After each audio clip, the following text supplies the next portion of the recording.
Welcome everyone to another episode of the Shaman's Way podcast. As always, this episode comes from the teachings of our amazing friend and shaman in residence, Kriket. We hope you're enjoying these podcasts as much as we enjoy making them, and I'd like to take just a moment to ask you if you would please leave us a rating and a comment in iTunes or whichever podcast player you're listening to us from. Giving us a rating and sharing this podcast with others is the biggest way you can tell us that you like our show. Now, without further ado, on with the episode.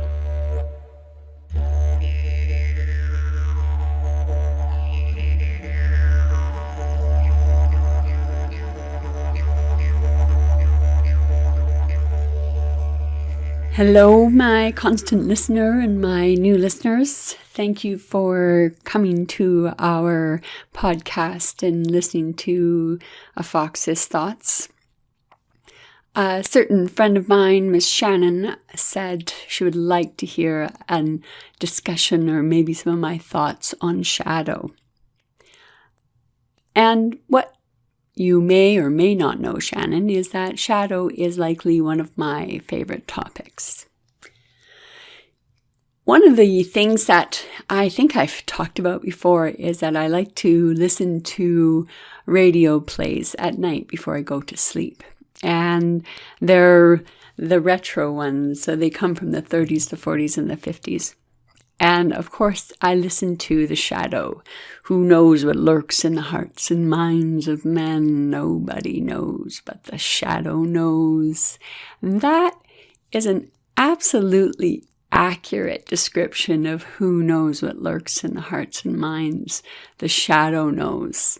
The shadow does lurk. The image Jung used to describe those qualities in ourselves that we repress because they are either unacceptable, they are certainly unacceptable to our ego ideal. Shadow is that thing the person has no wish to be. It is the opposite of the conscious personality. The shadow, from a Jungian perspective, personifies the contents of one's personal unconscious, but it also has a strong archetypal component. The symbolism in dreams and narratives is one way that shadow communicates. Shadow is occasionally an animal or a part animal figure. This might be in your dream or in a conscious meditation or even in a daydream. But usually the shadow is a person of the same sex as who you are. So in Jungian terms, you would be the ego bearer. So the dreamer, the heroine, the hero, but with opposite qualities. So dark, shady, dangerous. Shady reminds me of that phrase, throwing shade. The figure is usually someone closely associated to you. So a dark or an evil twin, maybe a sibling or a double. So if you identify with qualities that society rejects, like a criminal or something like that, a shadow can carry positive qualities. But more typically, the shadow carries negative or evil qualities. I ran across a term called shadow possession. This involves being taken over by the shadow or the shadow archetype, the shadow aspect of us, and acting out in the voice of the shadow without consciously choosing to do so, and often without realizing that you're doing it. So you're especially vulnerable to shadow possession under the influence of, say, mob psychology, when the riots happened after the Oilers lost their game and so much damage was done, or in Vancouver, the damage that was done after a hockey game. I don't know, what is it about hockey? Anyway, never thought about that. Okay, so that's a tangent. Let's get back to the moral of the story. Let's get back on track. So one, we're under that mob psychology, alcohol, obviously. I know there have been a few times when I have drank and thought to myself the following day, what on earth made me say that, or what on earth made me do that, or whatever the case may be. There's also shadow projection. This is more of the individual. We usually project our shadow qualities onto others. I mean, we have that so much in our common language. Oh, I'm projecting this, or they're projecting that. So it is a common psychology term, projection. So who may or may not really have the qualities that we're rejecting. The mark of shadow projection is compulsiveness, intolerance, because we are really rejecting qualities we have but can't acknowledge as our own. So the collective, the in-group, frequently projects the collective shadow qualities on the out-group. And how many times have we seen that? The in-girls, or we've seen movies that talk about that, or, it highlights that kind of aspect about who we are and how we move through time and how we move through this space. But shadow has many interesting thoughts or many interesting aspects to us. So how do we integrate that? How can we avoid shadow possession and withdraw shadow projection? Well, can we recognize these qualities that really are a part of ourselves? And by attempting to channel our own negative aspects in a positive direction. In narrative, this is often symbolized by acknowledging your own friendships, your own family, your close bond with the personified shadow, and sometimes working together with him or her to achieve a goal. In the work that I do and working with the medicine wheel, I ask myself, as well as I ask my students, to journey to that shadow aspect. And one of the ways that I've used in my classes to gain access to the shadow is to work with another spirit that you have a relationship with and ask to develop a truth serum so that when you speak to shadow doesn't have the ability to lie to you, because shadow, us, when we don't want to see ourselves, we have a very honed skill set to avoid interpretation and the digging of self. So the added bonus of using the truth serum is also to give yourself permission to be truthful with yourself.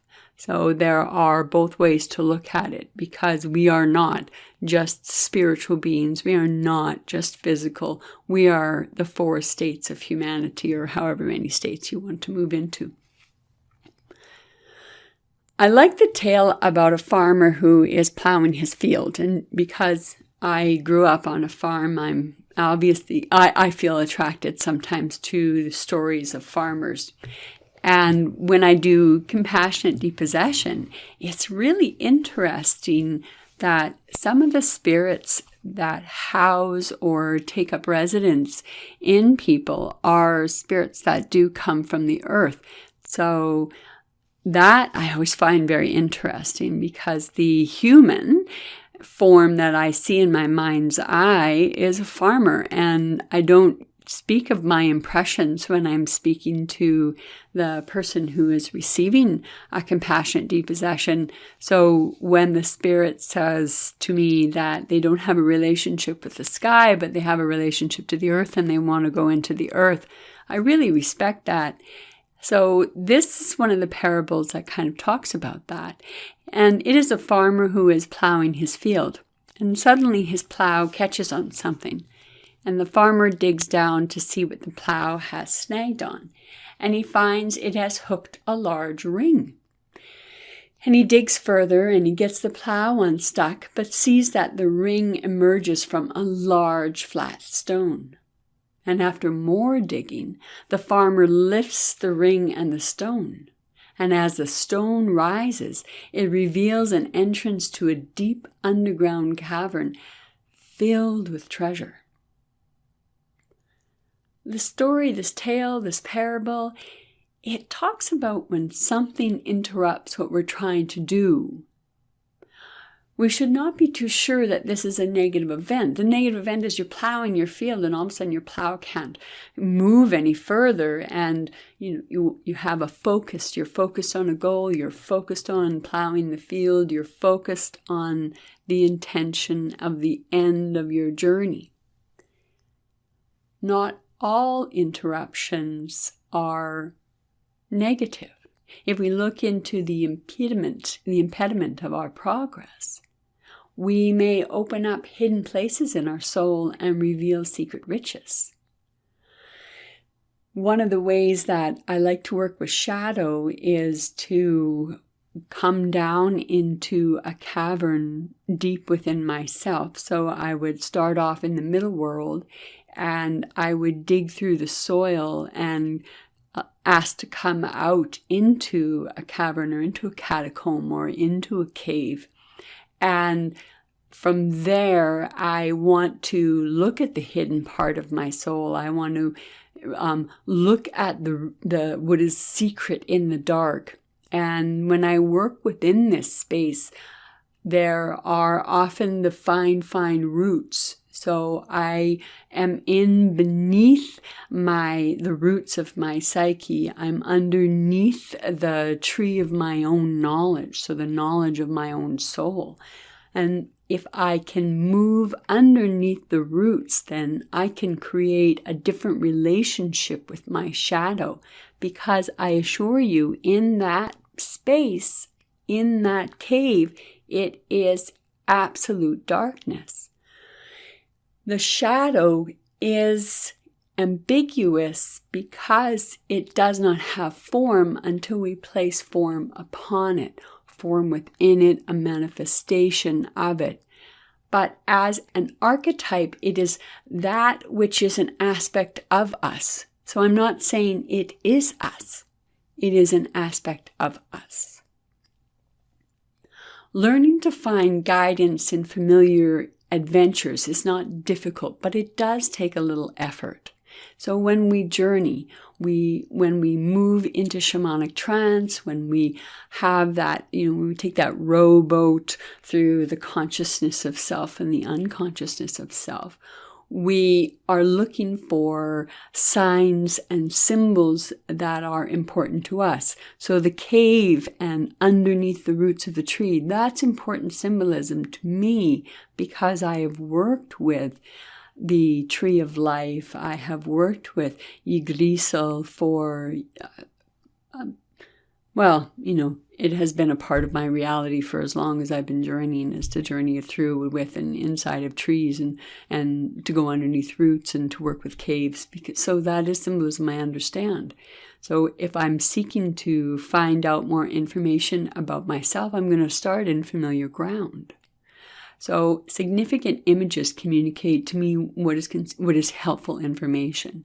The key for all of us, and I've talked about this in various podcasts, is learning how to decode the messages. The farmer getting stuck shows how trouble can interrupt our journeys for good reasons that we may not immediately grasp. And the tale is a visual experience.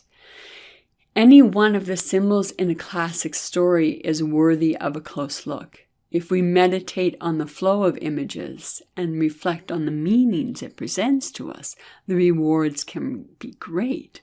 So what are the symbols in your classic stories? What are the symbols in your meditations? What are the symbols in your journey? And those are two different things. Meditations and journeys are different ways to access the unconscious and the conscious self. What are some of the images in your spirit world? How do you build your own symbolic language? How do you interpret shadow? How do you make friends with shadow? The ancient tales have their own life, and they are all unique and have eccentric qualities. Part of the richness is that the same story will have different lessons for each person who listens. Oftentimes when I'm telling a story, I know that there are people that I'm telling to that have heard the story before. And I always ask the people who've heard them before, if I remember in my preamble, is where do you come into the story and where do you leave the story? When you hear the story again, what is the new layer that the story has? And where do you hear the pieces that you didn't hear prior? So the following of our own selves, the tales of our own life, our own uniqueness, our own eccentric qualities. These are the richness of your story. And you will have different lessons each time you enter into a story. Stories can be like the Holy Grail or a piece of the most sacred oak to have been known to the people of Central Europe. I don't know. I don't know what the Holy Grail is to different people. For me, it would be like a funky rattle from like forever ago. That to me would be a Holy Grail. That'd be kind of funky, wouldn't it? And so, I've gotten off topic again. That's the part of the storyteller in me. The quiet spiritual side of my own self is often where I take my lessons to stew or to cook or to manifest. I find that percolating messages, as we all percolate messages, is how I come to some of my deepest understandings. Shadow is very, very tricky because even though it is ambiguous, it has so many forms. It can take many different forms. We can think of the primary forms such as addiction, abuse, self-abuse, etc., etc. I don't have to name shadow. Every single one of us listening to my voice can certainly name a shadow that they have and encountered. Shadow holds the deepest keys and the deepest mysteries, as we know, but how do we find that? Sometimes I encourage people to journey to the youngest aspects of themselves. Part of my shadow and part of the manifestation of my own journey through this life has been the feeling of safety and not remembering a time of feeling safe. There was a time in my life when I really struggled. I don't even know what being safe feels like. And I found that what I did was a journey back until I found a piece of myself that felt safe. And I merged with that very young piece of myself and felt safety and took that into my body, integrated that into my body, and knew that I was safe. I am safe. That was very profound, and it had profound repercussions on how my shadow side manifested and rippled out, because relationships I approached with the attitude, I'm not safe. When I approached relationships with the attitude of I am not safe, I was not safe. How could I be safe if I assumed I was not safe? And that drove away relationships because I would reject before being rejected. And that's all aspects of safety. I am much more open and giving of myself in different ways because I do feel safe. So shadow can be found in some of the most innocent places. The starting can be found in very innocent places. I encourage each of us in our journey with shadow to find what are the pieces that are listening to us. What do we need to find out from our own selves? One of the aspects of shadow is that we can find it often in patterns in past lives. I don't really like to work specifically with past lives because I really like to focus more on what is affecting me now in this life. And there are ancestral traumas. I've talked about that before. There are behavior patterns, woundings that do follow a family line.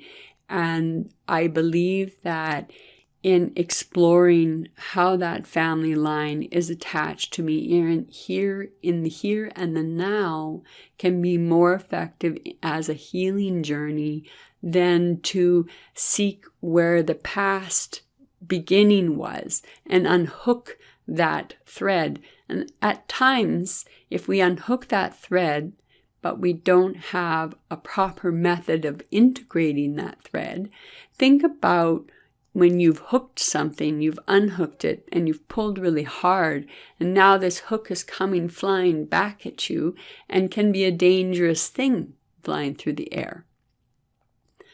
If we have the ability to see where the hook from the past resides within our body, from my perspective, it makes just as much sense to unhook it from myself and then maybe follow it into the past, as much sense as it is to unhook it from the past. I would like to live in the present. I'm trying to affect my present with my presence. My presence is made more whole by understanding the deeper psychological aspects of self. Unabashedly seeking our vulnerabilities releases much of the hold that shadow has upon us.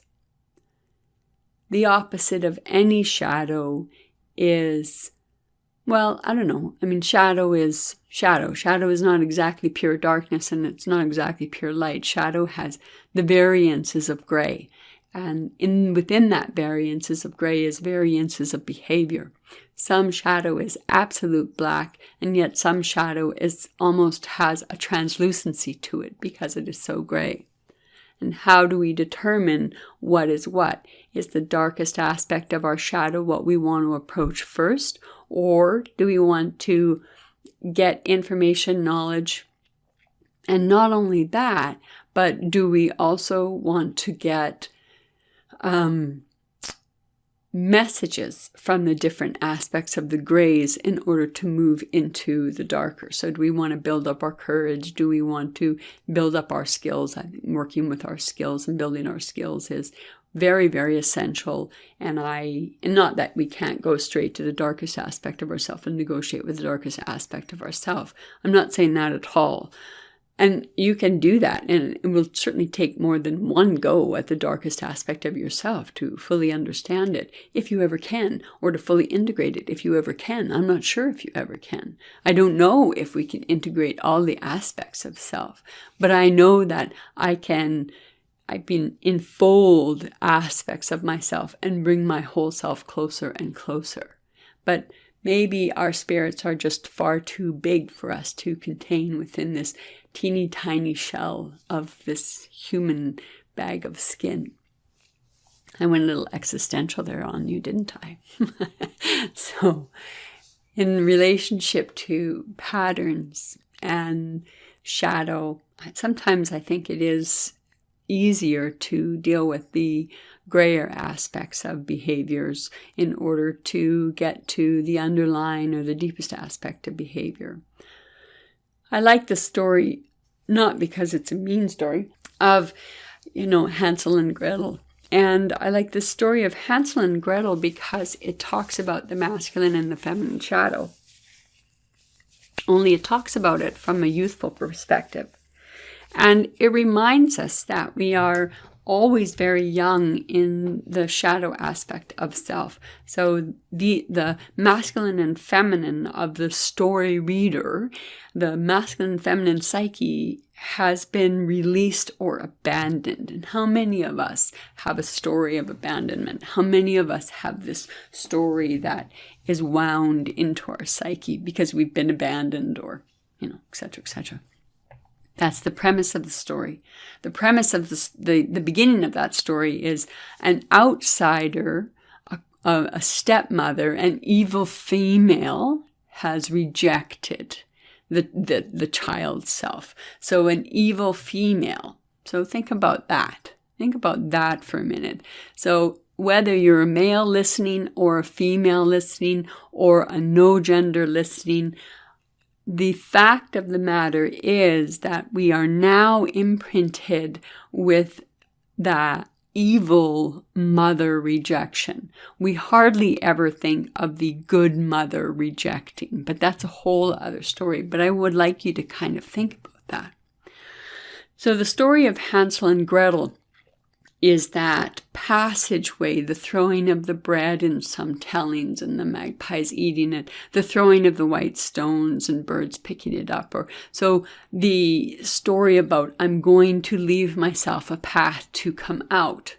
Well, you can't leave yourself a path to come out, because the path that you came out, when you come out of the woods, out of that experience, you can't use the same path that you took coming in, because you're not the same person coming out. So now you have to take a different path. So that's why the path is always distorted on the way in.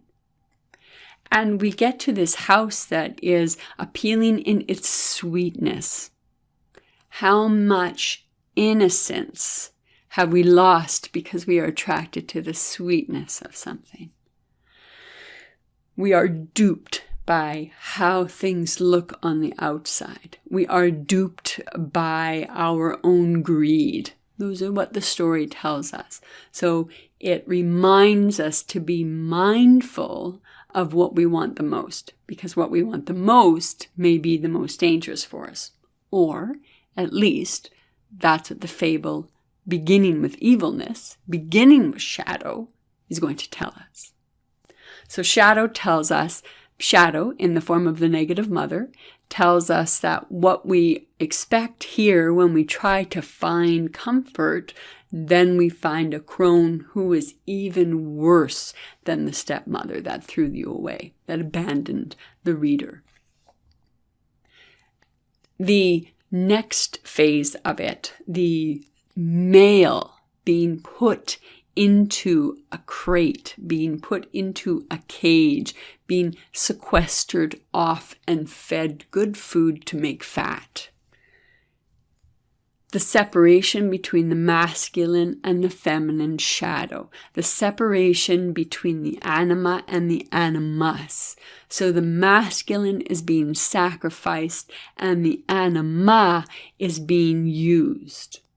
The animus is locked within, and the anima is being forced to do what is unnatural. That is a shadow personification, trapping an aspect of ourself and busying and forcing the other or another aspect of ourself to be in compliance with unbalance. An outside force, Baba Yaga, the witch in the woods, whoever this crone transformational beast is. This is what the psyche has to engage with in order to find resolution, transformation. So the crone becomes the catalyst in this story. So the crone becomes that ancient wisdom, but ancient wisdom gone bad. Is that a story with respect to our own message that magic is evil?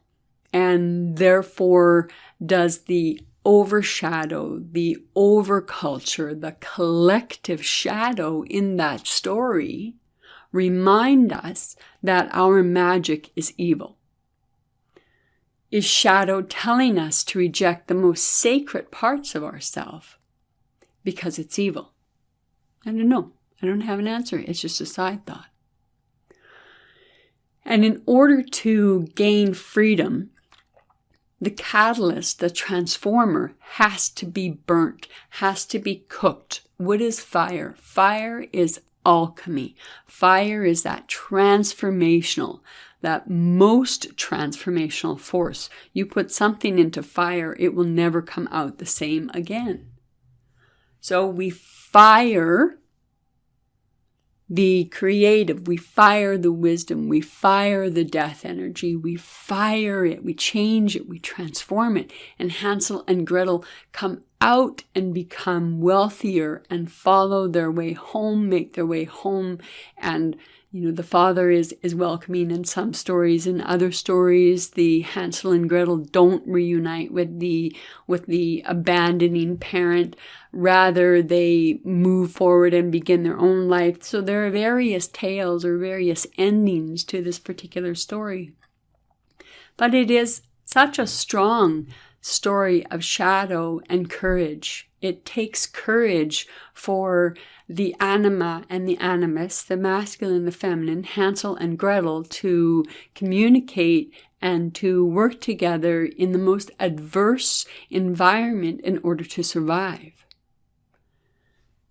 Our shadow helps us to survive.